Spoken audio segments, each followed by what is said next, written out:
Score, the podcast. The only show taking you inside the studios of the world's most celebrated composers and musicians. From Los Angeles, we're back. We're back. This is Score, the podcast. I'm Kenny Holmes. He's Robert Kraft. Hey, Robert Kraft. Yeah, man, I'm so happy to be back and so excited about this week's episode. Happy New Year. Thank you so much. I hope you had a good holiday season. And very, very good. I'm thawing out from a cold winter here in L.A. I'm thawing out from 2 weeks in the Caribbean. You know, it really takes a while to get back to this chilly 68, 69, 70 degree brutal. L.A. weather. It's just tough. So excited to be back doing another episode. We had our little off season from season one, but we wanted to put together this special bonus episode with our guest. You know her from Score, a film music documentary, and from all of the great season one segments, The Inside Track. And she's also the author of Psychology of Music, From Sound to Significance, which we're going to be giving away a copy of her book to one of our listeners today, autographed. She's Dr. Siu-Lan Tan. Just super excited. I got a chance to hang out with her in Cleveland. She came to one of our film festival Q&As, and I had as many questions as the audience. She's so interesting to hear these studies and just a lot of the tricks that filmmakers and composers play on us, and we don't even really realize they're doing it to us. They make us look in certain places, they make us feel certain ways, and she can articulate that in a way like nobody else. It's really an interesting field that she's on the vanguard of the field that she calls the psychology of film music. Yeah. It's not just the psychology of music, which she's certainly an expert in, but she has studied film, and to hear her talk about why certain scores work, where they work, it's incredibly enlightening. Not too many people in the field. She's one of the trailblazers, and she's also a professor at Kalamazoo College who teaches classes on this, which I'm so jealous that I don't live there because I would love to sit in. I'm thinking of moving. Yeah, or maybe a little fall road trip. Spend the fall in Kalamazoo. It sounds like a song. Also on today's episode, in honor of our guest, we're going to be calling back our first episode of The Inside Track, nice. One of our favorites, in case you missed when that episode aired, discussing how composers end films with music and how they can leave you hanging or let you feel complete or not sure how to feel. The end, or is it, is the name of the episode. It's such a big decision. It's such a big decision what the last note will be. And later in the episode as well, we're going to be selecting a few of your questions. We put out a little feeler on Twitter and Instagram asking you to send in your questions. We have selected a few to ask Dr. Tan, and one of you will be winning an autographed copy of her book. One of you will be winning an Oscar. Yeah, and an Oscar maybe. I don't know. I don't have the authority to give that out. But yeah, she'll be signing and personalizing a book and shipping it your way. So we'll get to your questions. A lot of good questions. Thanks for sending those in, and we can't wait to get to that. Robert, we are smack dab in the middle of awards season. We're coming off Golden Globes weekend. We got the Grammys coming up. We got the Oscars coming up. One of the big headlines while we were away in our hiatus was some of these Oscar flubs in submitting. Solo, of course, scored by John Powell and John Williams, didn't make the submission deadline. I don't know how this happens. I don't know how this happens with John Williams and John Powell's name attached to it. First off, is it a rigorous process to submit for the Oscars for a score? Did someone get fired over this? I can just tell you that missing this is a little bit like, I don't know what kind of simplicity it is, this submission process is. You know, I'm very grateful and humbled to be a member of the music branch of the Academy for the Oscars, and I also had scores submitted, and so I see it from both sides. There's a form. It's that simple. It is supposed to be filled out by the composer, but the composer, particularly composers of that level and that magnitude, Williams and Powell, two of arguably, certainly our biggest composers on the planet, have a lot of representatives who are, the delegation is get everything teed up, they sign it. I mean, it's really, the form is, when did you write it? Is it in the calendar year of the score? Is it, when was the movie released? These are just academic questions. There's nothing kind of big and emotional about the form. It's a submission form to the Academy. And there's a deadline. Whatever that deadline is, midnight on December 31st or something like that. I think it's in November. It might be in November. And, I think they got it in by midnight of December 31st. That's clearly the issue, because... New Year's Eve party, they sent it in. Somebody, I just don't want to be there when you look at the nominations and you're all upset that your film wasn't nominated, and you call and say, I wonder why. And somebody says, could you hold, please? Because they've forgotten to submit the form. It's that simple. If you miss a deadline, you miss a deadline, period. And look, this isn't an indie film. We're talking the GOAT. Rushmore, John Williams, a John Williams score, which is, the score is great. The movie didn't do so well, but the score for Solo is great and would no doubt be a contender, at least on a short list. But, I can't even imagine what John Powell and John Williams thought when they saw that. This is like a football team forgetting to show up for the Super Bowl. Right, exactly. Oh, God. We're like, we forgot the bus was leaving. It's Sunday? Shoot, we're all asleep. Wait, were we supposed to be in line somewhere? So that's just Murphy's Law, of course. But there were some other disqualifications. I always find those interesting because I used to, I think I've given up trying to figure out a lot of the very, very specific rules of the music branch, because they are very specific. They have their reasons. Almost every year there's some kind of argument. This year there were a couple fairly traditional areas that were disqualifiers.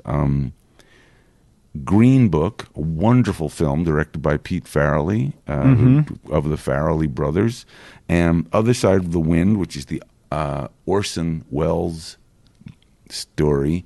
They were both disqualified because of a very specific rule in the Academy that says the amount of original score has to be 51% to the amount of source music, which obviously cannot be more. So, So let me ask you this: if with the judging, is it really that's like, do they time out? They do, and they people do with the stopwatches. math problem, and they say people with stopwatches, and then there's a big thing: is this an original piece of music, or did you just recut a cue that was originally in the film? Whatever it is, I think it's, of course, the Academy's trying to honor the creative craft, CRAFT, of film composing, so they don't want you to win the best music award for a film that's 15 songs and 12 minutes of music. So, of course... Yeah, Bohemian Rhapsody's not going to be in the running for that. A lot of movies that are very score-heavy, just you don't even think about it. Do the filmmakers... Are they aware of this? Like, if someone hires John Williams for a film, John Williams is probably not the best example, but are they making sure that 51% of the film has a original score, so they can make sure that this gets a chance? Because sometimes a movie can win only one Oscar and it's for the score. Yeah. And that's a big mark for the film. My experience with filmmakers and music is that they care about, I think we're up to 1,000 things, and then 1,001 is the music and the award. It's just they want to make the best movie possible, and if they need to put in lots and lots of songs. The hardest part for me on one of these disqualifications, Green Book, is that the music was such a huge achievement. Chris Bowers is the composer. He played all of Mahershala Ali's piano parts and taught him how to play, so it looked exact. The score is really wonderful, and some of the songs are pre-existing. So, but they were re-recorded. It's just... That's got to be such a letdown when that comes out and you go, well, you worked all this way and you're not even in the competition. Yeah, so I don't know, and it's a fight every year. And there's one other one too, Mandy, which is Johan Johansson's final score. Oh, yeah. And this is a tricky one because this is sort of a new problem. Yes. This didn't exist 15 years ago, which is the film was released on VOD streaming before it finished its theatrical requirements. So a lot of films, every film that wants to be qualified for the Oscars, they have to do, I think, an 8 or 9 day run in a theater 3 times a day in New York and LA, and there's a bunch of parameters they have to hit. So if this movie comes out on Hulu or iTunes or something like that before it meets those requirements, it's out, right? Exactly right. I think it's 7 days, and I think it has to be 7 days in a theatrical presentation on a big screen in a movie theater. It might be New York and LA, theaters. I think it is. And it has to be by midnight of December 31st. Correct. So you can release sometimes if you're looking carefully, some movies are released on December 24th in 2 theaters. You go, oh, I really want to see that. I wonder why it was only 2 theaters. Well, they're going to come out again in February with a wide release. Right. But they want to be absolutely in contention for some Oscars right now. So they release it and they play it from a Monday to a Monday. I think they did that with The Post last year. Where it came out for like a week in the end of December just to get into the qualification. And it's like, oh, I missed it. It's already gone. No. It's just they're getting into the qualification. The danger is you come out for that week and you get bad reviews. Yeah. And then you come out again and nobody cares. So it's a very lethal strategy. But of course, this is specific to the fact that, well, if you go to Netflix with the movie first, you exempt yourself from the Academy Awards, even if you put it in theaters. And we're seeing that now. Right now on Netflix, there are a number of pictures that are in theaters. Mm-hmm. So they had to come out first in a theater somewhere before they went to Netflix if they're interested in awards. And some pictures you just figure, I don't know if on Mandy. Yeah, maybe the budget wasn't there to even do a campaign. And they just thought we're just going to make as much money in any place we can. VOD, video on demand, that's what that is, or theatrical. And so let's just get it out there. And if somebody picks us up for an award, wouldn't that be great? And if not, that wasn't our focus. Well, my condolences to John Powell and John Williams for not getting Solo in the running, because the score was incredible and Han Solo's theme by John Williams was incredible. And I just, when I saw that headline, I think I texted you and Matt Schrader instantly and said, did you see this? Are you kidding me? Oh, man. Yeah, I'd like to send condolences also to Chris Bowers, who did Green Book. Yeah. And also, of course, Johan Johansson, the fabulous composer.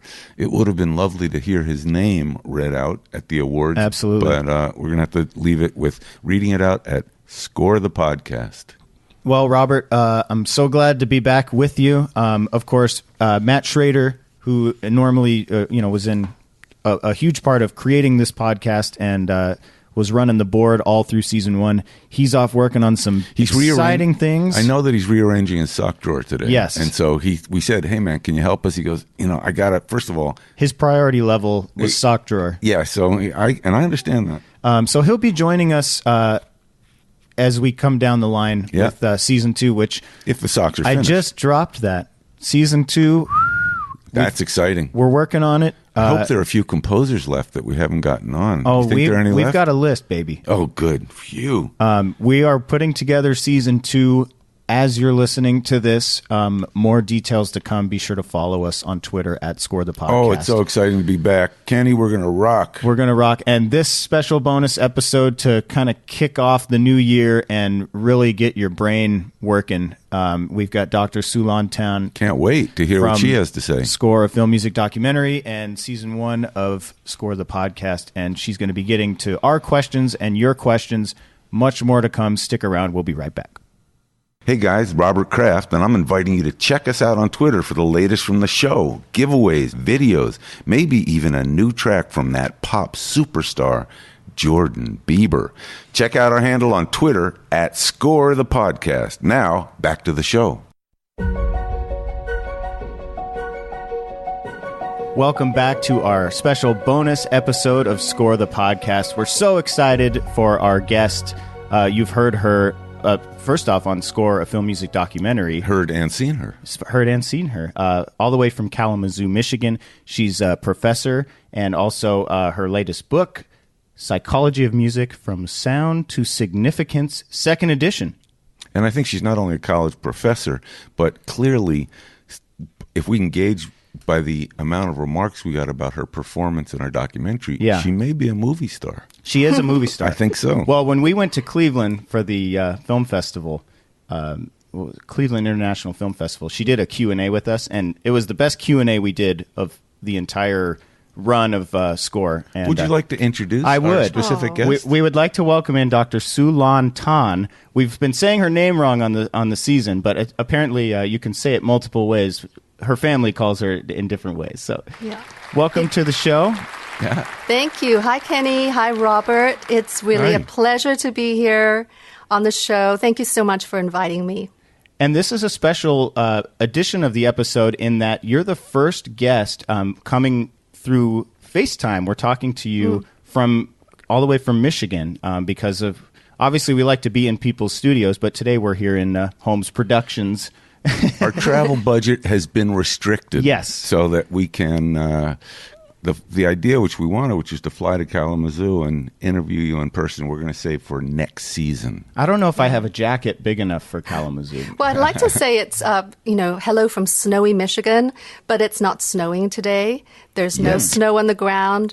We live in a kind of a woodsy area, so one of the most beautiful things we sometimes see around this time of year is a blanket of snow and then a whole, like a family of deer crossing our lawn. It's just so gorgeous.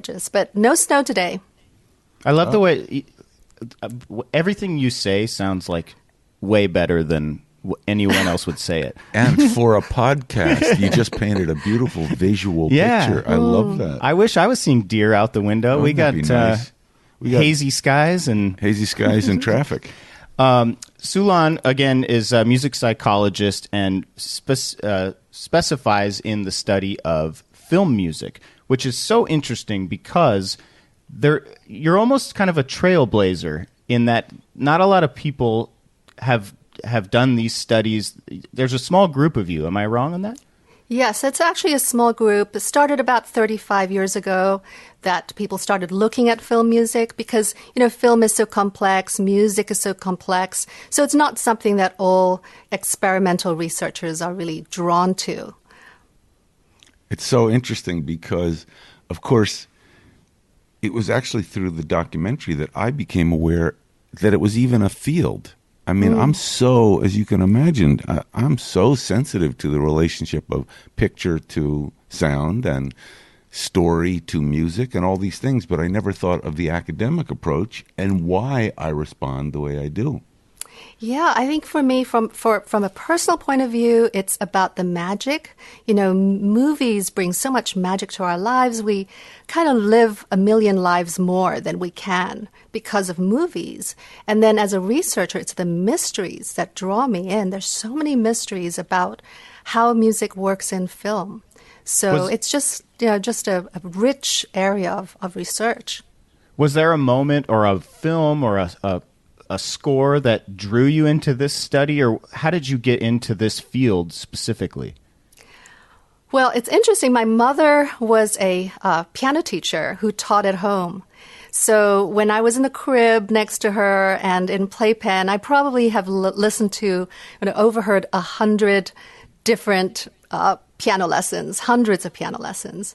And my father's father, actually owned a cinema in Indonesia. And my father is an electrical engineer, and his specialty is loudspeakers and sound systems. And he's put sound systems into cinemas. So it's kind of like, it's mysterious how these early foundations in our lives sometimes echo later in our lives. Yeah. So maybe it all came from there. So you grew up in Indonesia? I was born in Indonesia, and then I moved to Hong Kong when I was about 4. So were you watching Hollywood movies in Chinese? Or what was your early, introduction to Hollywood film music? Yeah, actually, I don't speak Chinese. I grew up with Indonesian and Dutch, and I actually learned how to speak English when I went to grade school. I had to pass an exam. You had to, if you didn't speak natively, you had to have an interview. And I actually failed my interview for first grade. So, because I didn't know enough English, I was like, welcome to first grade. You've already failed an exam. But my first forays actually was through Disney movies. So that's the first kinds of films I remember. I remember going to Snow White and the Seven Dwarfs. I remember going to a lot of Disney movies with my family. I wonder if you walked out with your family as a toddler and everyone was talking about the story and the dwarfs and Snow White, and you said, there was a cue under Snow White in the second act that I feel, but when did you decide this was an academic pursuit, a real legitimate area of interest, which is this fascinating arena that you're in? You teach courses at Kalamazoo College specifically on psychology of film music. Psychology of music, yes. Or and I also... music. Right, and I also teach child development courses as well. That's my other area.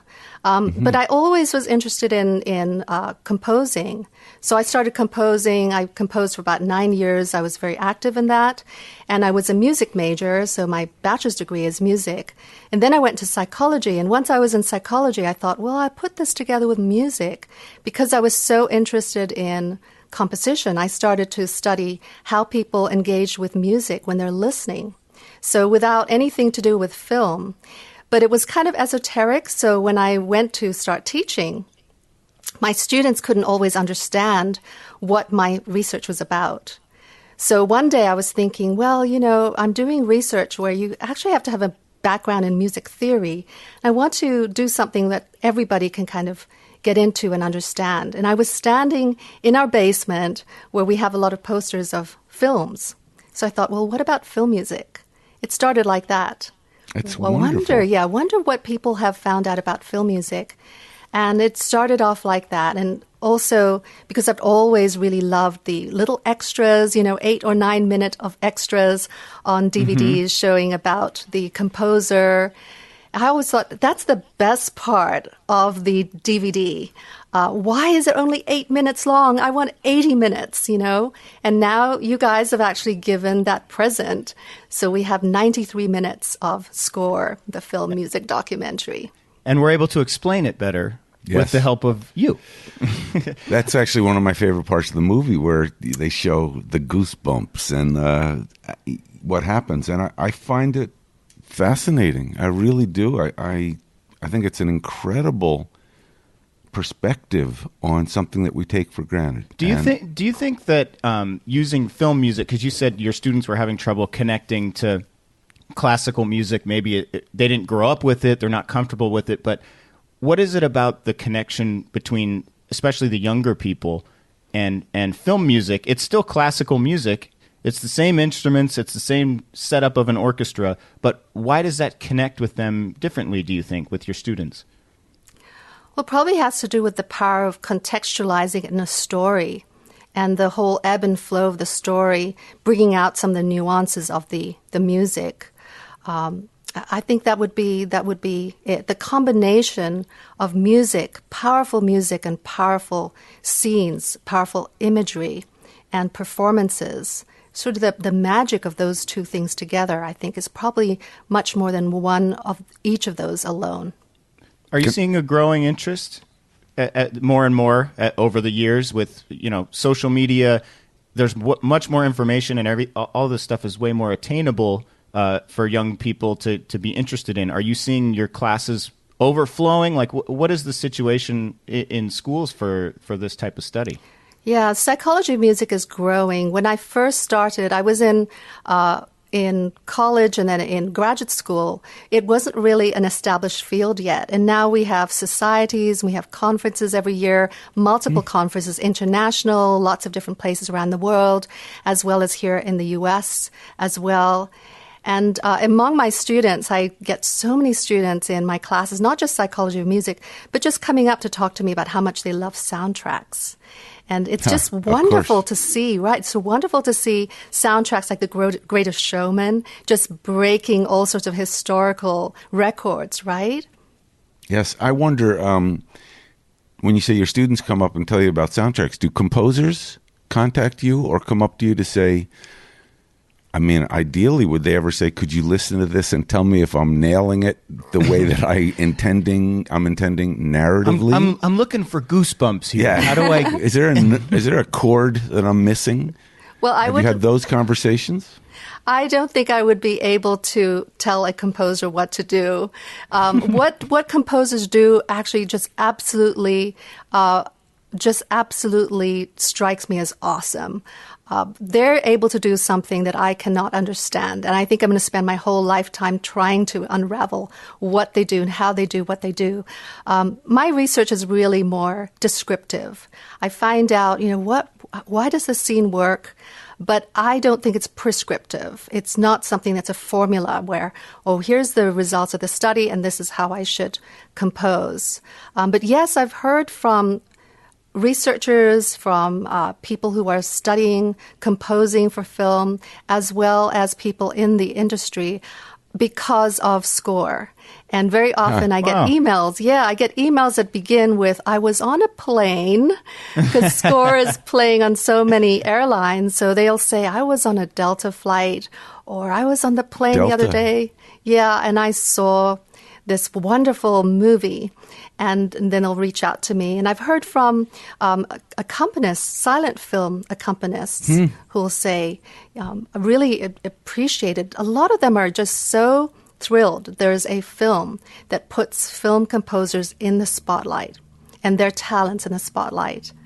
Yeah. So, I'm just curious, in a typical Siu-Lan curriculum or curricula, do you actually show picture in your class? Will you show a scene, and that scene from E.T. that we talk about in the movie, or Gladiator, or show something and then take apart the way the music supports the scene?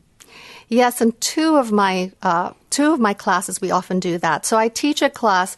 I just get to be so lucky teaching the classes I do because they're so fascinating. One is psychology of creativity. And in Psychology of Creativity, we have a module that is looking at sound, not just music. We're looking actually at Foley art, as well as sound effects and also music, and how those work together within a scene. We do that also in Psychology of Music as well. And I have to say, last year, my entire creativity, so Psychology of Creativity class, and also some of my psychology of music, we all went to see Score, a film music documentary together. Oh, good. We need the money, so that's good. I hope they paid. Foley, of course. For those listening, Foley is the recording of stage sounds for films. Correct. So everything you see on the screen is recorded by a group of people. It's an incredible process. There's videos on YouTube you can check out, but it's a really cool process. And also, I must say that at Fox, the Foley stage, which was right next to my office, was one of the most fun places to play hooky for me. I would actually go to the building next door. There were two Foley artists, both women, who were really legendary Foley artists, and you'd go into their little room. You couldn't believe it. I'm sure you've seen pictures, or they had the whole floor was laid out with sand and gravel and water, and they'd splash around, or they'd do footsteps. All that. It's sometimes such a cool basketballs, process. Bouncing them, or locks. It was really great. And as you went through in one of the Inside Track episodes, a lot of noises like that are used as score a lot now with the creativity of some of these composers. I thought the Psychology of Creativity would be reduced to, because of course all of us work at varying degrees with artists and creative artists, musicians and songwriters. The Psychology of Creativity, I always thought, could be reduced to, do you like me?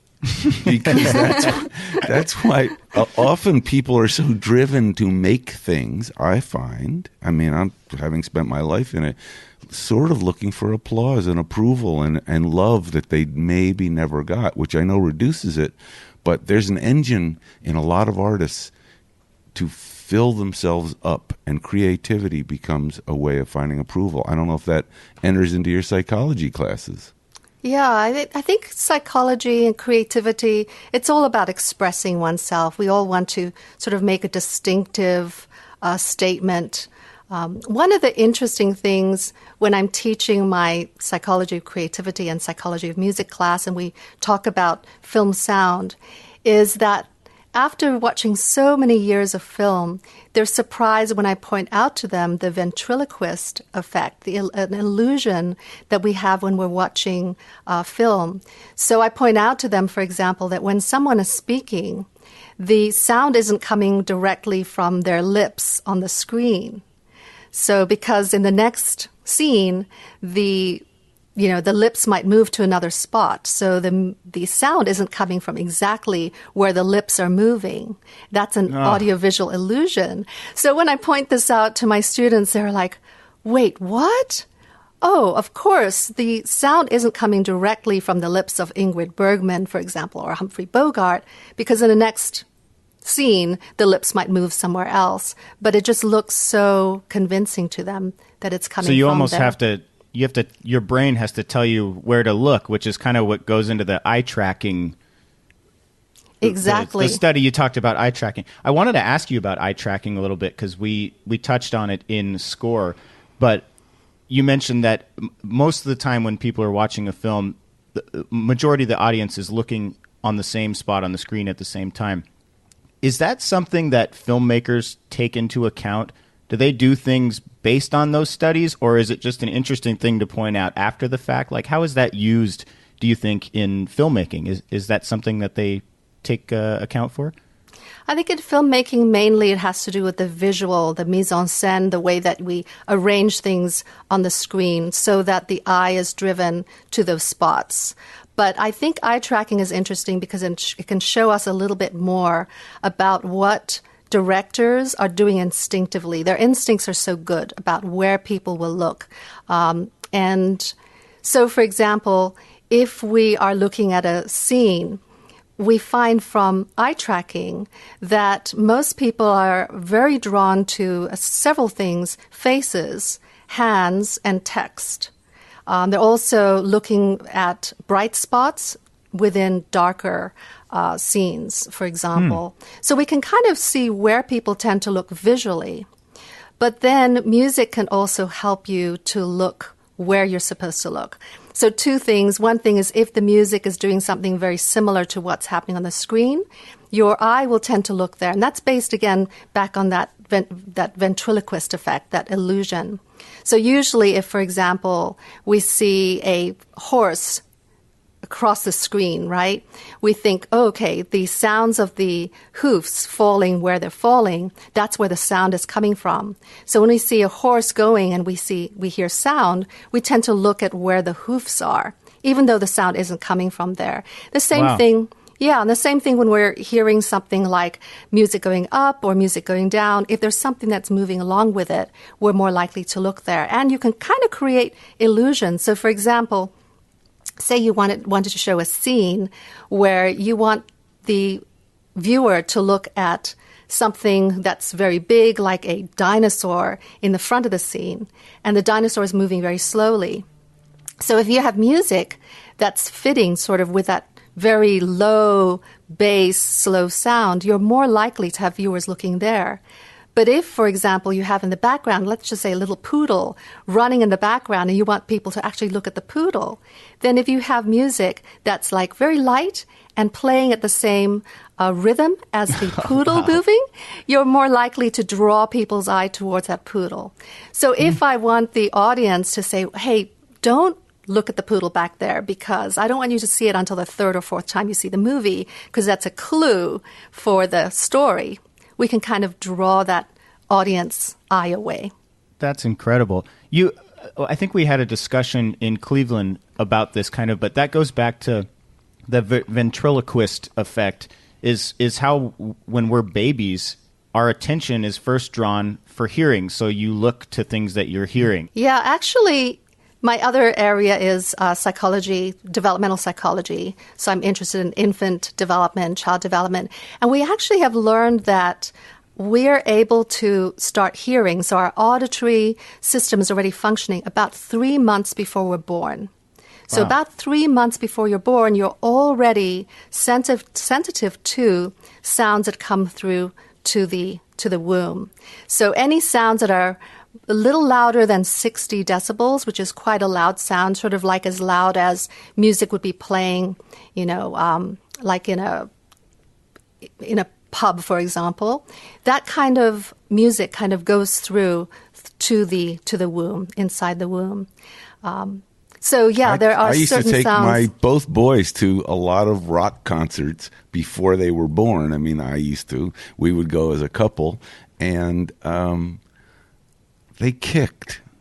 Particularly, the oldest one really seemed to like reggae. So you heard it first. If you have a baby on the way, yes. Get your John Williams album out and put the headphones on. Absolutely. Put the headphones on your tummy.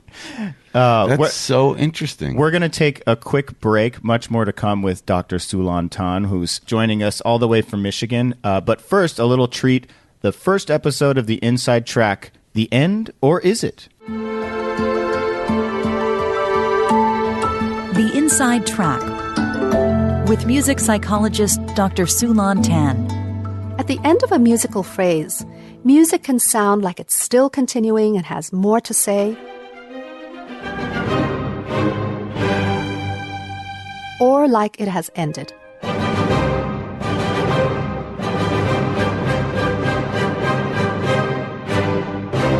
In a study by Thompson, Rousseau, and Sinclair, they showed that whether the music feels like it has ended or will continue can affect to what degree we feel like a film scene has ended or will continue. Compare the second and third Matrix films, scored by Don Davis. Here's how The Matrix Reloaded ends.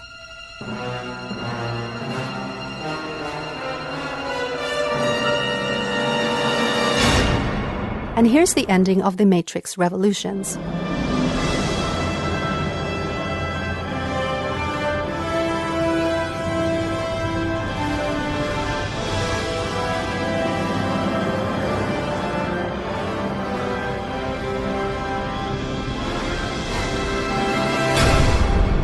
One leaves us at a point of high tension musically. The other gives more closure, but still leaves some degree of openness. It's also possible that people read different degrees of closure into the same musical endings. For instance, here's the end of Up with music by Michael Giacchino.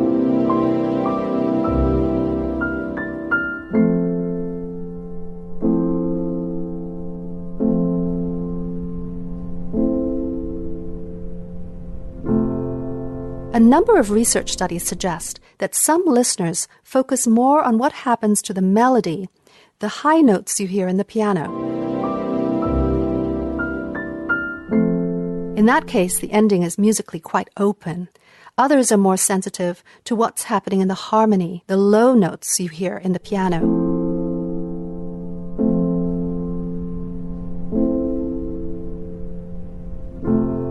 If that's you, this ending will feel more closed because the last chords return back to the tonic chord or home base. This allows individual viewers to feel different degrees of openness and closure in the music and plays an important part in shaping the way they experience this final scene. Lastly, lack of closure can also be powerful. At the end of Inception, Hans Zimmer's music builds up expectations for a grand musical close.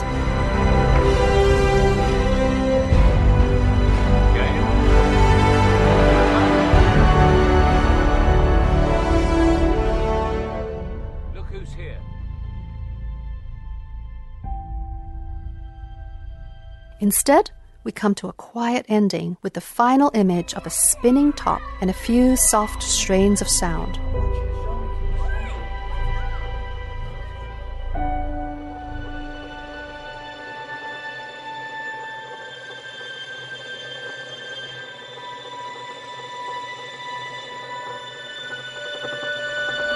The picture and sound cut off abruptly. Not only is there no closure musically, there's no closure sonically, as the final tone doesn't fade away naturally. We finish that sound in our minds as we do the meaning of the closing sequence. So in the final scene, the last musical notes are as important as the last visual image. To tune where on that scale of tension and resolution we're finally left at the end of a film. Dr. Siu-Lan Tan is a leading researcher in the study of film music and the author of many books, including her latest, Psychology of Music, From Sound to Significance, available now at score-movie.com/podcast. Hi, this is Tom, Junkie XL. You're listening to Score, the podcast. And now let's go back to the show. Welcome back to Score the Podcast. We're here joined by Dr. Siu-Lan Tan, who is a professor of psychology in the study of music. And that first block, I mean, that could be the end of the show already. That was so much stuff to take in. I've been really enjoying It's really this. super interesting, certainly to musicians, I'm sure, to find out that there's more to what they're doing than just simply putting notes on a... They're messing with us. Yeah, they are messing with us. And they know it. And manipulating us. I thought that ventriloquism aspect that you talked about was very interesting and makes me think if directors, when they set up shots, you have somebody in the middle and then you cut to another camera and obviously the voice travels with the actor.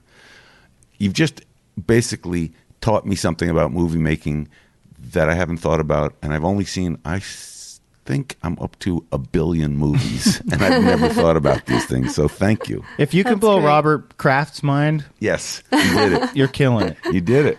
I wanted to ask you about, we did an episode of the Inside Track on season 1 talking about marches and waltzes, and this is an age-old style back to classical music, but it's still used very much today. And as somebody who wasn't trained in music theory, I mean, just growing up with standard pop culture and TV and music, why does this resonate so much with the average person, even if you're not taught what a march is or a waltz? What is it about that age-old style that's still used today? I think that really still has to do with the human body being symmetrical. So I talked about that on the segment, but to elucidate a little, because our bodies are symmetrical, the duple time is the most natural way to feel rhythm, because we feel it every time we walk, right? Left, right. We feel it when we're gesturing. Because we're symmetrical, there's this inbuilt sort of embodied cognition that has to do with 2 times. And there have been studies that show that even babies respond more sensitively to music that is in 2 times. So like strong beat, weak beat, strong, weak beat, like that, as opposed to 1, 2, 3, 1, 2, 3. And the 1, 2, 3, 1, 2, 3 is really the music of leisure. It's the music we dance to rather than what we march to. So there's this, I think, instinctive kind of reaction to the difference between 2 and 3 time. Our brains just think of dancing. That's just so interesting to me, though, that you don't really have to be taught that. It's just instinctive to know that that's a happier rhythm and you shouldn't feel down. Or if like you said, if Darth Vader's marching in, it's low and it's pounding and it's more boom, boom, boom. You feel like, oh no, like John Debney said, oh boy, something's not right yeah. here. It's in, How so do much you- of music is instinctive. It's in the body. Well, of course, and it's sort of, I mean, this is such an interesting area. It's certainly the basis of a lot of Western music coming from the drumming of Africa and the rhythmic underpinning of music that comes from Africa into first Europe and then brought over on boats, and really interesting history of the way that European music and African music informs Western music. I'm wondering, though, there's certainly cultures that 2 and 3 are just a part of their music. So when you have, and for those of you that are musicians or non-musicians actually, 2 and 3 are the 2 kinds of structure that Siu-Lan's talking about, which is 1, 2, 1, 2, 1, 2, 1, 2, which is a march beat. And 3, as she said, is 1, 2, 3, 1, 2, 3, which is a leisure beat. But there's certainly 1, 2, 3, 4, 5, 1, 2, 3, 4, 5, and other beats and other cultures. So how do you, it's not like in Southeast Asia or, they're not symmetrical, and where beats that are often 9 or 7, these odd beats. I'd just be curious to know, is that a sophisticated evolution of what you're talking about? 2, 2 plus 3 is a beat in 7. How do you look at those odd meters? Yeah, and when we say odd meters, they're only odd relatively speaking, right? In many places in the world, they would not be the odd meters. Yes. Those would be the meters that we feel. So I think there's just so many ways that we can craft music. Thank you. This is just... I just thought about that too. And so there's so many ways, because really music is organizing sound. We can organize sound in so many ways. In some studies, we found that when people who are raised with Western music hear these complex rhythms, polyrhythms, and complex kinds of rhythms that are based on 5 or 7 or 11, for example, what we tend to do when we hear it is we hear it in 2s and 3s. It tends to migrate. We kind of tidy it up through our ears and our minds in ways that become more familiar to us. So yes, we have so much to learn from music from all over the world. I'm so glad that soundtracks are becoming more and more diverse. We are drawing from more different kinds of traditions of music, because we have so much to learn, not just from rhythm, but different kinds of harmonies, different kinds of thinking about melody, and it's great. So many variations. I apologize to the non-musician who's listening, but that was a tremendously interesting and deep conversation, and you corrected me on something that I appreciate when I called it odd meters. You're right. It's only odd to the Western ear. It's not odd, of course, and why so many Western musicians, when they go into other cultures that are not using exclusively 2 and 3, they say this thing: I had trouble finding 1. You hear that a lot. You have trouble finding the downbeat because the meters are not obvious. Whew, way over my head as it's so non-musician. Cool, though. Yeah, very cool for our musical very interesting fans. I have a clip from Score that I want to play, and then I want to ask you. This is a clip from Junkie XL, Tom Holkenborg, in the film. I don't care what music it is, but if I make a track, it has to give me goosebumps myself. I don't say that to be arrogant, but if it doesn't hit me in the stomach as being a great piece of music, I cannot expect the audience, anybody out there, to have a feeling that it hits the stomach. So he wants to achieve the goosebumps. I think that's probably the goal of every composer.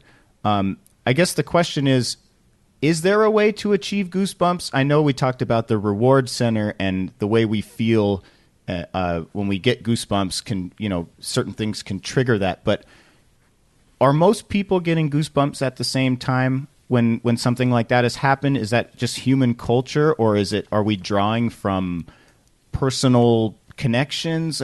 Is there any way to really explain that?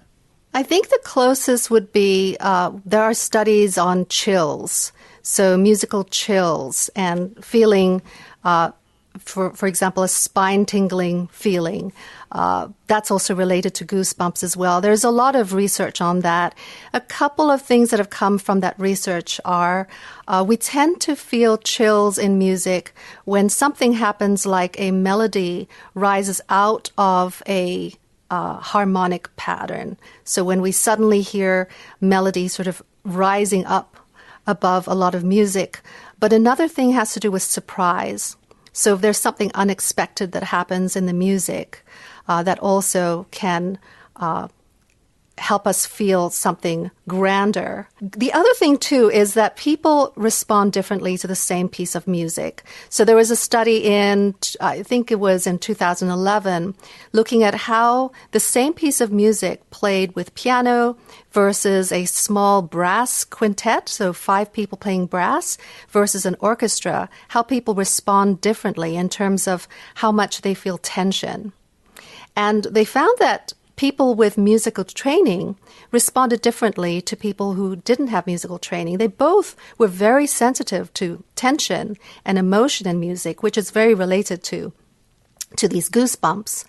But people who didn't have musical training tended to feel more of that with piano music, and those with musical training tended to feel more of that with orchestral music. They were both very sensitive, but they were sort of responding differently.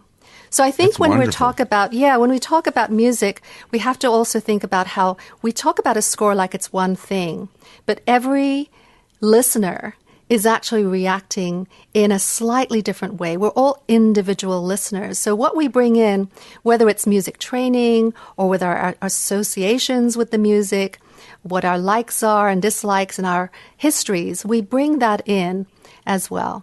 So yes, there are overall patterns, but there's a lot of individual difference. You've just actually articulated one of the most difficult parts about scoring a film. And really for our audience of composers and film music fans, here you have a composer of a film who's very well trained, who's often, the composers that we work with went to Juilliard, went to USC, went to NYU, went to Berklee College of Music. They know a lot about what they're doing, how to arrange and orchestrate and tempos and different kinds of patterns and harmonic progressions. And then you get a director that is non-musical, and you've just described what happens when the composer has a whole solution to something that's very thought out, and the director says, I don't like it. And it hasn't reached him. It's a really interesting thing because either the composer's missed it and overthought it, or the director doesn't see a certain subtlety that might work. I've been through that a number of times. Often I just tell the composer, play it for him again in a week. Maybe he'll like it more.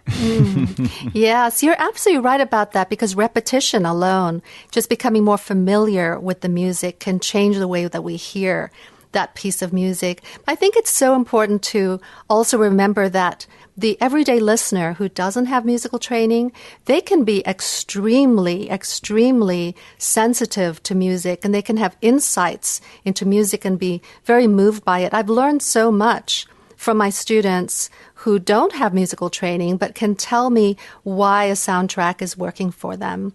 So one of the wonderful things about what the composers are able to do is they're able to reach all kinds of listeners.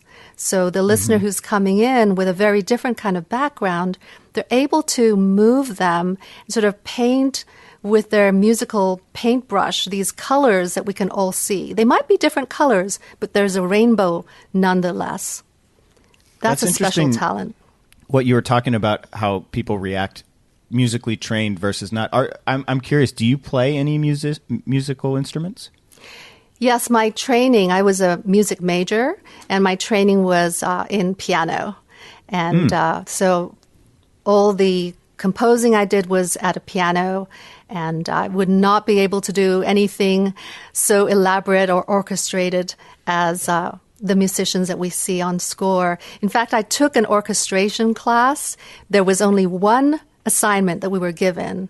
So we came on the first day and they said, this is orchestration, and all you have to do is for these 10 weeks work on one piece and orchestrate it. So that means put that to, lots of different instruments. And I did that for 10 weeks and I thought, oh, this is going to be great. We gave all the music to a orchestra, and I went and, I had to conduct it. So I went to conduct it, and it sounded like cats drowning in which some directors might want. You never know. It's a very difficult thing to be able to put the right pieces, the right notes into the right instruments to play. It's a real skill. Is it hard for you to watch anything? 'Cause with all the studies and the stuff that and plus your musical training, are you able to just sit down and enjoy something, or are you picking stuff apart? Because as a filmmaker, I'm always watching for shots and style decisions by the the crew putting the film or the show together. But do you watch differently than us, do you think? No, I think I watch a movie and I just enjoy it for the movie. And if I have to sit and analyze it, I will analyze it. But usually I'm just watching as someone who's going to be carried away and lost in the movie. Only occasionally I think about the score, because I think mine's a little different from your training, Kenny, because music comes in and out, and we're often not aware of its presence. So sometimes I find myself, even if I'm trying to listen to the music, saying, oh, when did that start? Or when did that end?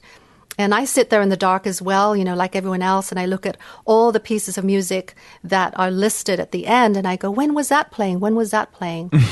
So, I really think that I'm watching a film to be carried away by the story primarily. And then I can switch modes. Such a relief. Yeah. Such a relief because I thought that was a really great question. I was wondering what the answer was because I was nervous that the answer would be different because I'm the same way. And I saw, and here both of us all of us spent so much time listening to film music. But the mark of any great film, of course, is that you are just so deeply involved in the narrative. I saw just a few nights ago, I saw the movie A Quiet Place with a great score by Marco Beltrami. And I'd been told, the score's amazing, the score's amazing. And I found myself doing the same thing, which is so freaked out by the movie that occasionally I'd say, ooh, I think there was a cool piece of music in that scene, but I was so distracted by what was happening that I just heard the very end of the cue, and I thought the same thing. When did the music start in this scene? I wasn't aware of it. Yeah, it's so fascinating that we're not so aware of it, and yet it can have such a great impact. And it's interesting for me, Robert, to hear you say that because, you're a producer of hundreds and hundreds of movie scores. So to hear that you can just listen to it purely and watch a film purely is just fascinating for me to hear. The other day, my husband and I were watching The Wizard of Oz, the 3D version. I've heard of it. Yeah, and the 3D version, it's just fascinating to see this movie. And that's an example of I was just swept away, even though it's a movie from many, many years ago. I was just swept away by the narrative. I think one of the nice things about seeing a movie like The Wizard of Oz or any movie that we've seen many times is then we can start maybe distancing ourselves a little from the narrative because you know what happens next. Looking for some Easter eggs. Yeah, and look secrets. for the way that things really take place in the movie and how the composer made some decisions, and that I also enjoy. But the first time I see a film, I'm just a fan in the audience like anyone else. Trying to see if the movie works. In fact, the only time I really hear the music in the movie is when it's bad. Yeah, I was going to say that it sticks out as, wow, that's weird. The best movies and the best scores, you almost have to go back and listen because they're done so well that they're specifically not supposed to stand out as something standalone. You want to sort of be whisked away into the Absolutely. world. We are going to take one more break. And then when we come back, we had so many great questions sent in on our social media, Instagram and Twitter. We're going to ask Dr. Siu-Lan Tan some of your questions, and we're also going to be giving away to one of the entries an autographed copy of Dr. Siu-Lan's book, Psychology of Music, From Sound to Significance, the second edition. And she's going to autograph it and send it to the lucky winner. So much more to come. Stick around. We'll be right back. Hey guys, it's Kenny. We're back to the show in 20 seconds, but we wanted to quickly say thanks to all of you who've supported Season 1 of Score the Podcast. One of the most important things you can do is click subscribe on your podcast app. It's free, it takes just a second, and it makes a huge difference in our growth. Thanks for your continued support. We're excited to bring you more great episodes in the future. Now back to the show. Welcome back. We're joined by Dr. Siu-Lan Tan, all the way from Michigan. She's taking the time to come on the show and really break down some super interesting topics about the study of music and film music in particular. You remember her from Score, a film music documentary, and also her segments in Season 1, The Inside Track. We put out a little thing on our social media, if you're not following us, at Score the Podcast on Twitter.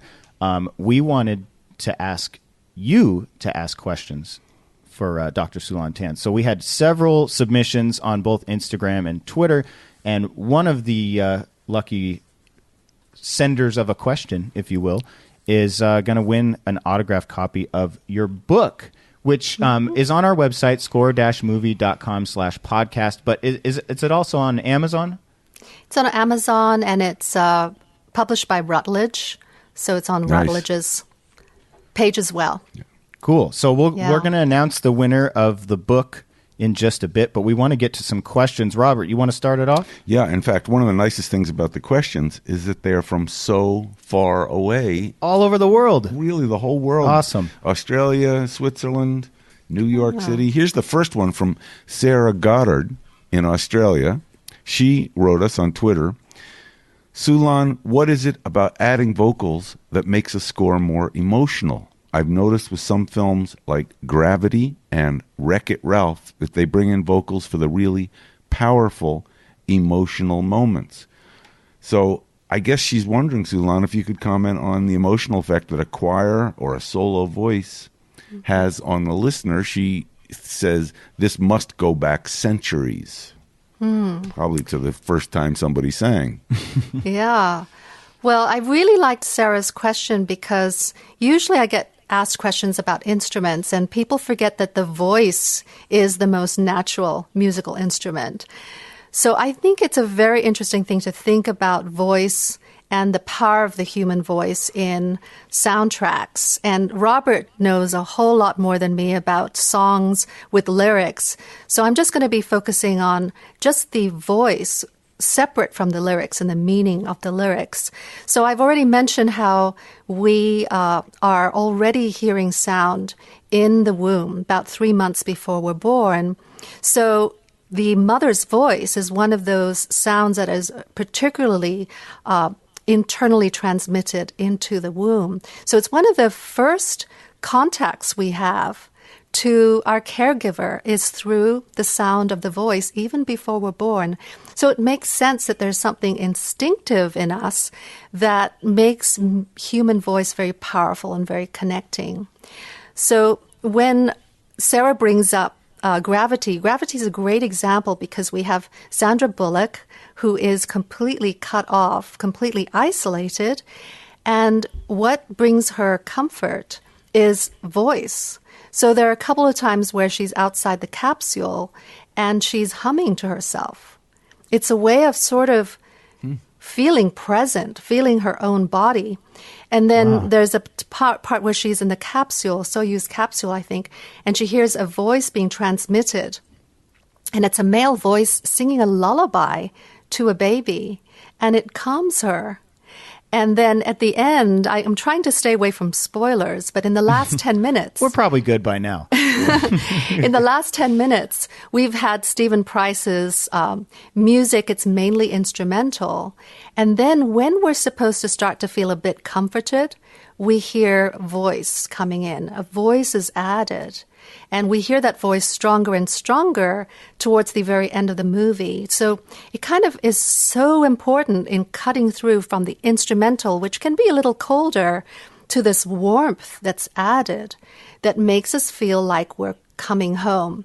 There's something just very grounding and comforting, warming about the human voice. I love that. It's just so great. It is so wonderful. And now, of course, I want to rush home and watch Gravity again and listen to the way it develops. Great question, Sarah. Score. Thanks for listening all the way in Australia. Let's go to question number 2. This one is from Roberto Moreno in Zurich. Is that how you pronounce it? Zurich, Switzerland. He wrote in on Twitter, and he wanted to more of just an interest in discussing moments when there's consciously no music at all, no score.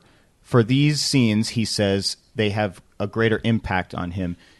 What is it about the decision to put nothing in there? And why does that have more of an impact on us? Is it the uncomfortable nature of feeling silence? How can that be explained?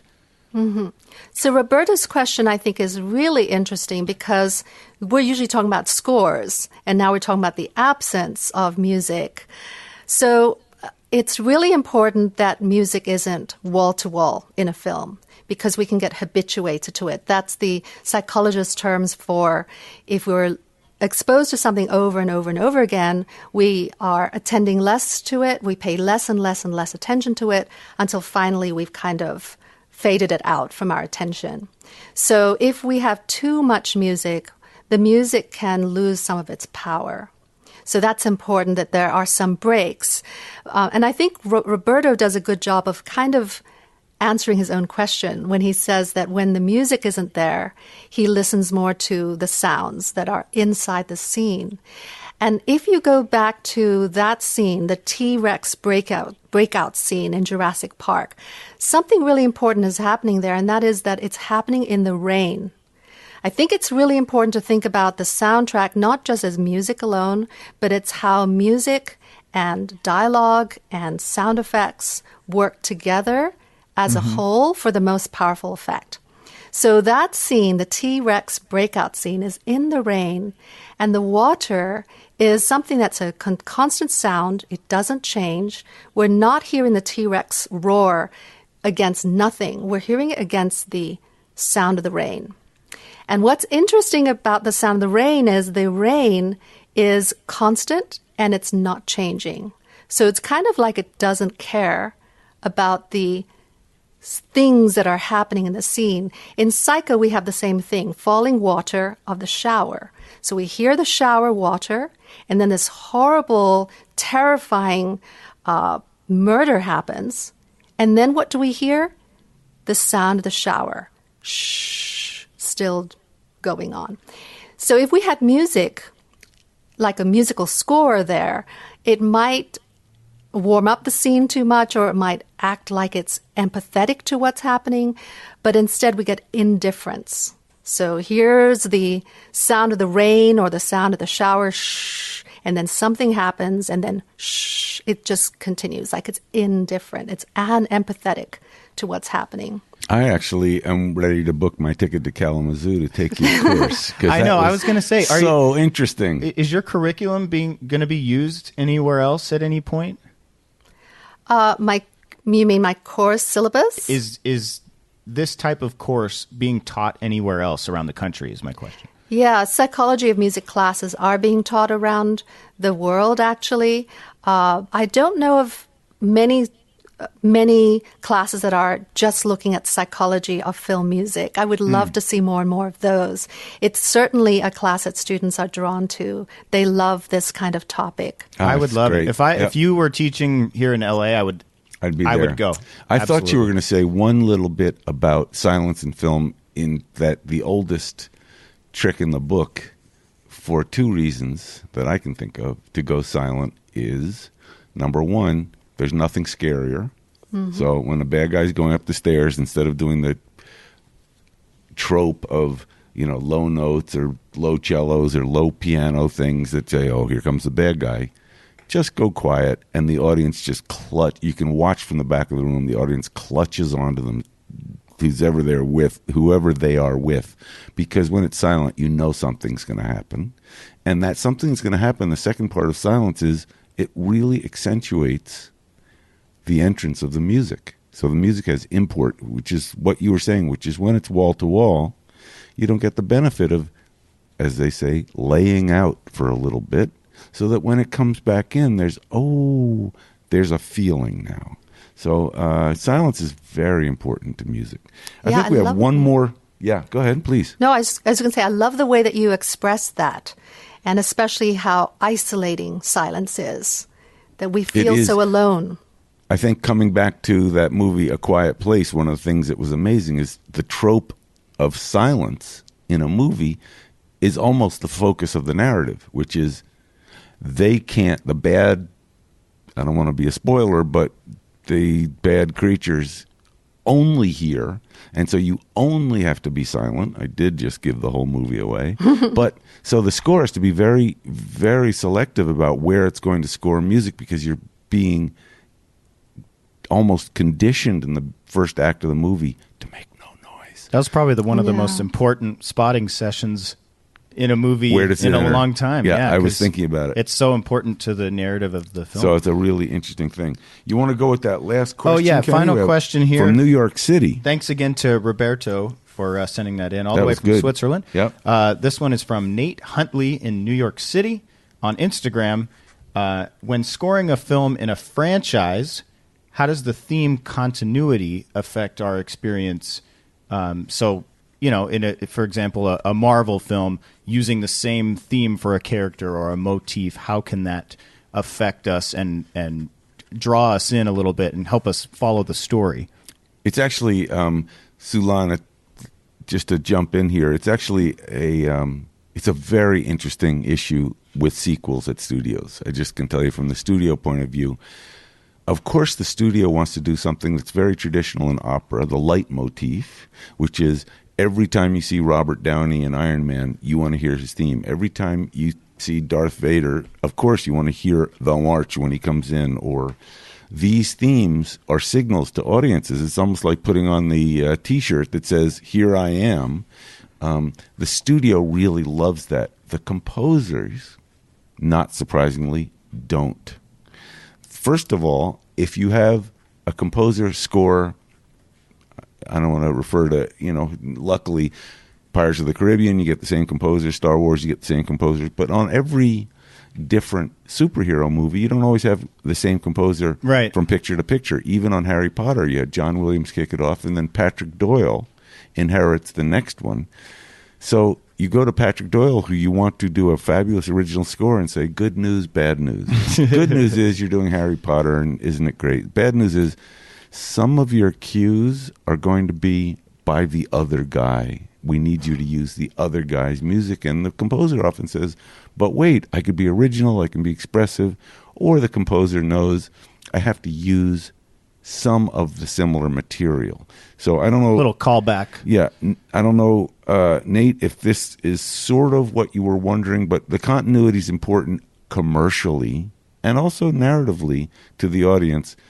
And it's also can be an issue often in filmmaking, which is how much continuity and how much freshness for the sequels and prequels. Well, and James Newton Howard talked about that a little bit in our third episode of season 1, referring to doing Fantastic Beasts, but then having to call back to Harry Potter. That's even a different franchise altogether, but it's in the same world, so you have to call back to certain themes when characters come in. But is there anything psychologically that helps us follow or join into what the composer's trying to do or the filmmaker's trying to do with keeping motifs in the story?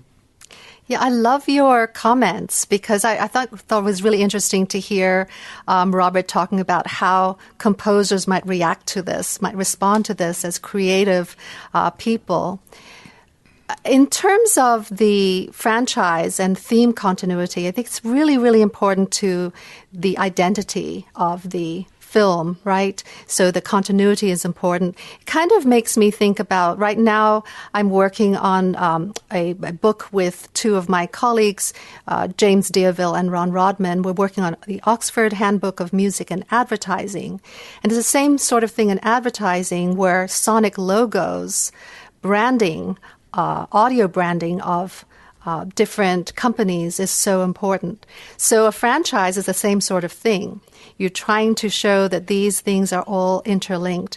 And it's probably one way that sonically, at least, we can create this continuity from film to film and also from films to other media. So, for example, franchises that have a film that also have a video game, for example, and other kinds of media as well. And of course, when you're doing video game composing, it's a very different kind of composing. You have to be able to compose things that could be layered and could be looped in ways because there's a lot more repetition.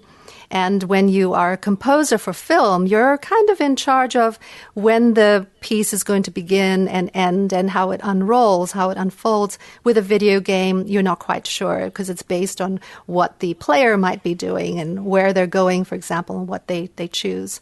So I think that it all comes down to, just to reiterate what both you, Robert, and Kenny have both said, identity and continuity between all of these different films. It's like a commercial jingle when they start a new, right. Ba-da-ba-ba-ba. Immediately you're like, oh, that's McDonald's. They connect. We are farmers. What's interesting is that I had to, for 2 decades, link the two worlds of sonic identification and filmmaking with arguably what's known as one of the most famous logos in the world, audio logos. Keep going. So I wonder if we're going to have to pay a royalty. You asked if he was going to sing. That was close enough. I got it. think. So that was, you wanted to identify the motion picture, what studio, what was the brand, and that was very important. Of course, Walt Disney with When You Wish Upon a Star. This is audio or branding. THX. You know you're in for an audio treat when you hear that noise back in the day. People like it. I think we have time for one more. I have another one that was sent in on Instagram. Actually, can I add something very quickly to that last part? Sure, Is absolutely. that fine? Yeah. So when Robert was talking about the 20th Century Fox, it made me think about how important it is not just to have the continuity, but also as the times changed, the orchestration changed a little bit, the style of how that sonic signature was played was a little different. And I think that's really important too for franchises, that you hear the same motif, but things like the instrumentation, the things around it might change. So there's a little bit of variability as well. Yeah, they've updated it. This is an actual, this would be an episode in itself. The Fox logo and the re-recording, which was, there was very few people left standing alive after that conversation because it needed to be re-recorded. And I think we talk about it a little in...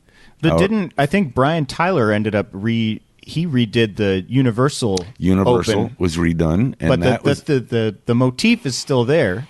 but The familiar a lot sound, of but sensitivity. the instrumentation and A composition lot of is different. sensitivity to how it's done. And in the Fox logo, there was luckily, let's just leave it at this. David Newman was of course, the composer, arranger, orchestrator who re-recorded his father's composition. So we all felt that genetically we were going to be safe. But it's a big issue for a studio if you change the logo, change the instrumentation.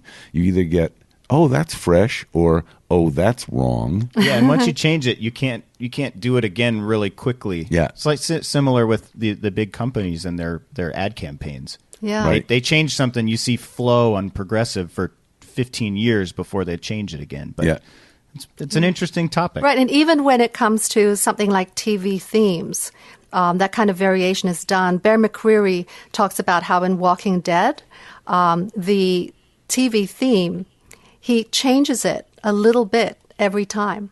It's never exactly the same. That's great.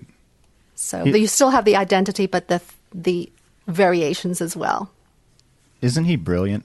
He's He's great. brilliant. Bear is just taking this world by storm right He has, now. All right, that was a question from Nate in New York. Thanks, Nate. One last question from Xander. I don't know where Xander is from, but he sent in on Instagram.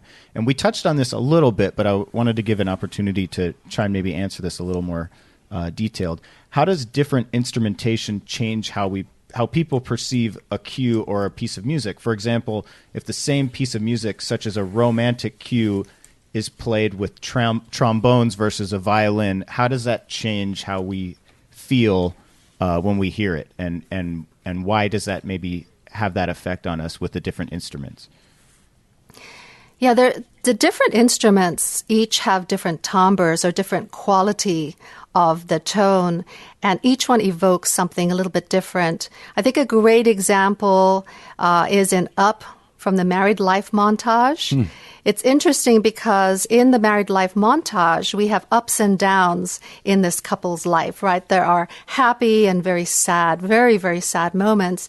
And a lot of composers would take the motif and change it from major to minor. That's an easy way of kind of, now it's sad, now it's happy. But if you listen to the Married Life montage, Giacchino never changes from major to minor.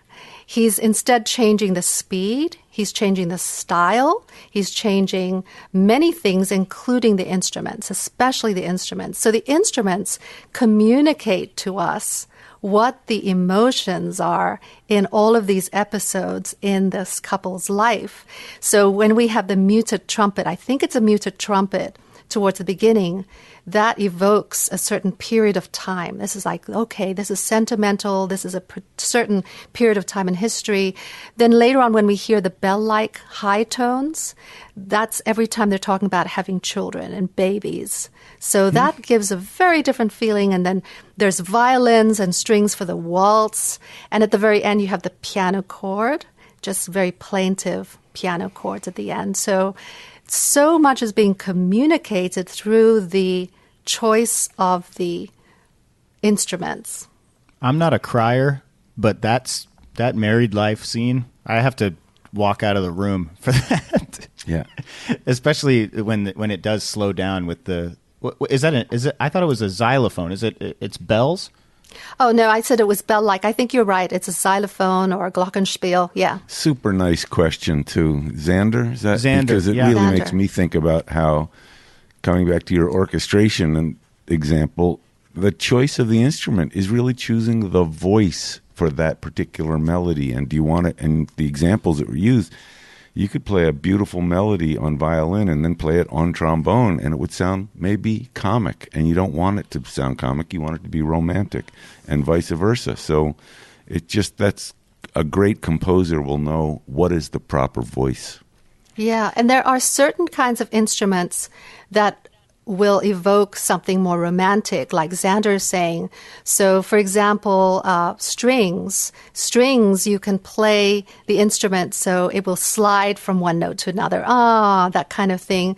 Whereas a xylophone, we were talking about glockenspiel and xylophone, you strike it and you just get one sound, and then one sound. So it sounds bouncier and happier. So you want to have this comic kind of a feeling that Xander's talking about. You have these kind of bouncy instruments, might be more easy than a instrument that's very sensitive, like the violin, for example. So when you talk about the timbre, too, it's not just the musical instruments, but also voice. The other day I was listening again to Raya Yarbrough singing for Outlander, the Sky Boat song. She has just the right timbre for that song in her vocal tone. See, we're going to do another episode on singers and on pop songs, because you've tiptoed into an interesting arena here with the particular vocalists and what makes a hit song. And there's a lot to that, which we're just heading into, but I think we're going to save it for the next episode. Yeah, we'll have to do another. This has been so interesting, and Super. I hope everybody gets as much out of this as I did, because I'm so fascinated. And now, again, when I jump into watching something, I'm going to be paying more attention to ventriloquism and where I'm watching on the screen. And my experience, I probably won't be paying attention to the narrative very much, because now I'm going to be looking for all kinds of stuff. And I know I want to go back and see Gravity. Yep. And Jurassic Park. Psycho I've seen a lot, but maybe I'll watch again. You mentioned a number of films. Up, I have some watching to do. Well, I do want to thank all of our listeners for sending in these great questions. And I wish we could sit here. We don't want to take up too much more of Dr. Tan's time, but that was just a round of applause for our listeners for sending those in. And then we do want to announce now who's going to win the autographed book by Dr. Tan. Nice. Drum roll, please. Fire away. Congratulations to Sarah Goddard from Australia. Oh, it's going down under. The book is going down under. So we'll get in touch with Sarah and make sure that she gets that autographed book. Psychology of Music, From Sound to Significance, 2nd edition. Rutledge published. You can book. find it on our website, score-movie.com/podcast, and also on Amazon or Rutledge. And congratulations, Sarah. I'm really looking forward to signing this book for you. I'll write a personal note as well. And from my colleagues as well, my co-authors are Peter Fordresher and Ram Hare. Congratulations. It's great. And thank you so much for these really interesting questions that you have all sent in, and your listeners as well. Kenny and Robert, I really enjoyed this. This was so much fun. Same. I've learned so much from the podcast, I have to say. Oh, well, thank you. And we want to thank you for listening to the show. We're excited, as we mentioned earlier, that Season 2 is coming back. More info on that. Be sure to follow us on our social media account, Twitter @ScoreThePodcast, Instagram @ScoreMovie. We'll keep you posted on the details as they develop. We want to thank, again, Dr. Todd for taking the time to join us. We hope you stay warm in Michigan. Stay warm. And have a happy new year. Thank you so much, Kenny. Thank you, Robert. What a pleasure this was. I'm Robert Kraft. That's Kenny Holmes you've been listening to. That's true. Special shout out to Siu-Lan, and we'll see you next time.